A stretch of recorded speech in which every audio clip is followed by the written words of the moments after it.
Welcome back to Chamano Media Current Affairs News, reading with me, Adam Anjay. Our headline today on the Standard newspaper are Gambia reaches first under 20 AFCON final. Minority leader says President Barrow must not politicize assembly approved projects. Ex-finance minister accused State House of blocking port project.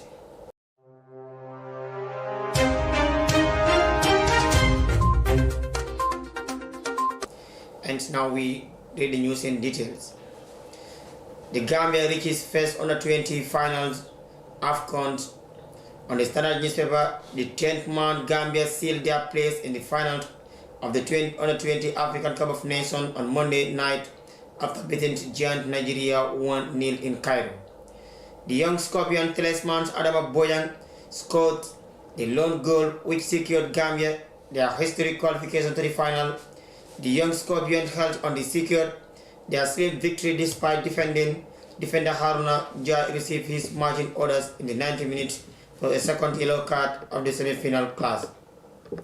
According to the Standard newspaper, Gambia will face neighboring Senegal in the finals on Saturday, 11th March at 1900 hours local time, 5 p.m.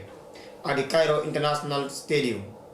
The semi-final class and Anglophone derby live up to its billing in the Egyptian capital as Nigeria look to secure their place in yet another final, while Gambia hope for a winning showing in the final. Gambia scored against the running of play when Ibrahima Singate blocked a misplaced pass towards the path of Adama Boyan, who slotted past the helpless Giganko Ajen Bagoso after 7 minutes. And like Boyan's young Scorpion held on to go into the break with a narrow lead against the Flying Eagles, who dominated positions but couldn't find a way past the solid defense. Goalkeeper Pa Ibu Damfa, who was named man of the match, played a key role in the historic victory for the Gambia. Wabanjul FC Custodians was dominated inside his area, winning all aerial balls against the Flying Eagles. The busy goalkeeper considered a penalty 5 minutes from the time when his challenge impeded Ahmadu Abdullah. Abdullah missed the spot kick as it came off the post, and the young Scorpions survived to seal through to their first ever under 20 Africa Cup of Nations final. The Gambia ended the match with 10 players following the dismissal of Haruna Rashid Njai in the 89th minute for an unsportsmanlike gesture. Twice bronze medals, 2007 to 2021. Gambia is already doing better by qualifying for a final and will face Malik Daf's Senegal in what will be the repeat of the WAFU A qualifying tournament in Mauritania, which Senegal won courtesy of Samba Diallo's Divin Leheda. In 2023 under 20 African Cup of Nations, in the Gambia's 4th participations, and they have qualified to the semi-final in 3 of the 4 tournaments. That was the story from Cairo by the Standard newspaper.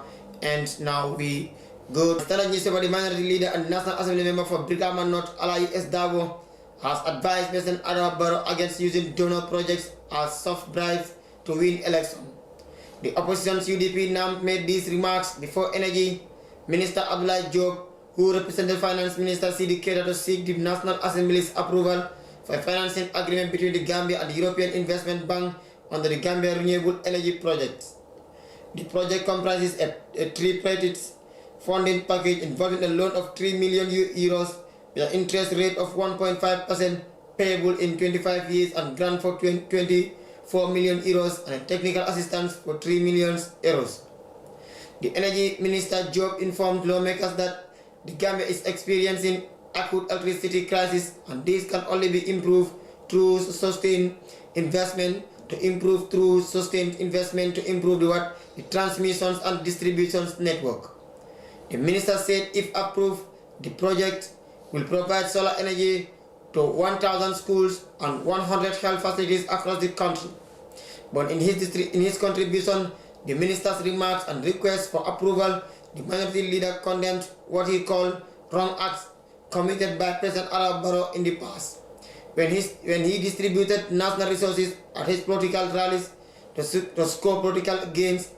Dabo noted that while all members are open to support programs geared towards addressing the concerns of their people, they are equally concerned about the executive's use of politics in the implementation of projects, even when they are approved by the National Assembly without political consideration. We are told that 1,000 schools and 100 health facilities are going to benefit, but we want to know how many schools and how many health facilities are going to benefit from each region. We want this to be evenly distributed and not considered or not centered in just one region or implemented like a political fanfare. I know the minister will understand what I mean. You should start your work as soon as these funds are approved and not until wait it is a political campaign. The time for president to distribute it people as if he is doing just to have gain.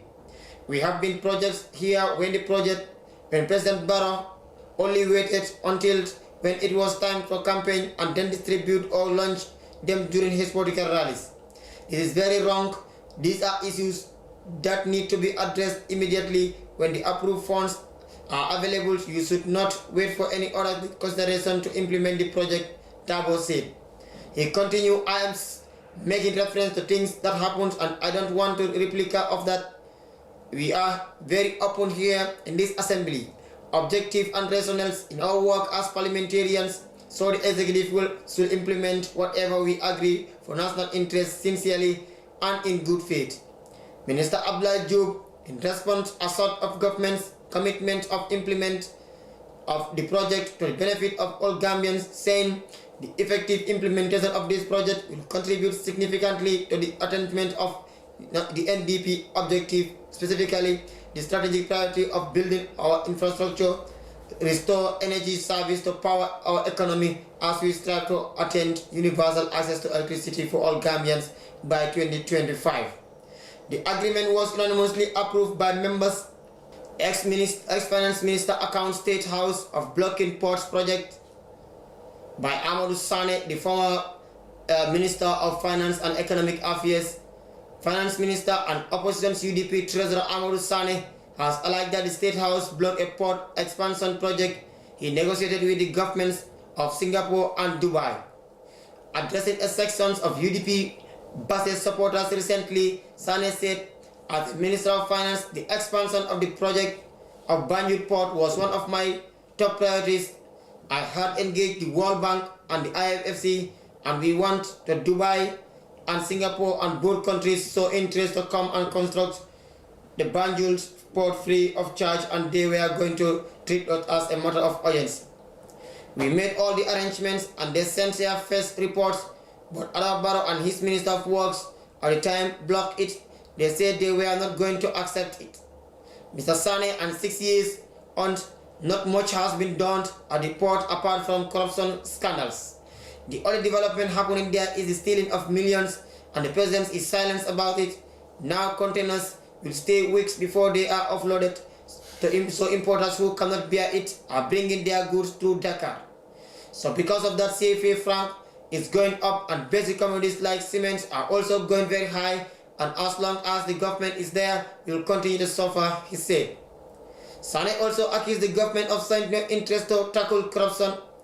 Turning to Bassett Bridge, Sane said the bridge was negotiated while the UDP executive were still serving in the government, arguing that the Chinese government who donated it was not anticipating that Gambians would be asked to pay to cross there. It is built to ease transportation for the Gambians and not to make things even more difficult for them. So I want you to ask the government of Adama Barrow whether they are changing people at the Denton or Kerawane Bridge. Why are they asking you to pay to cross the bridge? These demonstrate that Barrow doesn't care about you, but I can tell you these are signs that the country's economy is down and cannot be taken care of the government's indisciplined spending, and now they want to rob the population, he said. Sane said the government has no idea on how to address the country's commodities price crisis.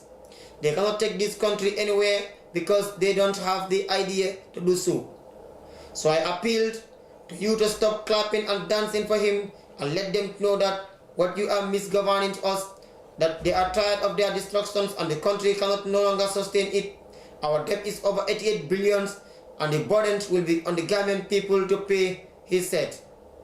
That was the remark by the ex-finance minister Amadou Sane on the Standard newspaper about the corruption scandals and the mismanagement of funds by the Gambia government. We recap on our stories again. That is Gambia reaches first under 20 AFCON final. Minority leader says President Barrow must not politicize assembly approved projects. Ex-finance minister accused State House of blocking ports project. Thank you for joining me on the current affairs news at Jamano TV Products. I am Adam Njai.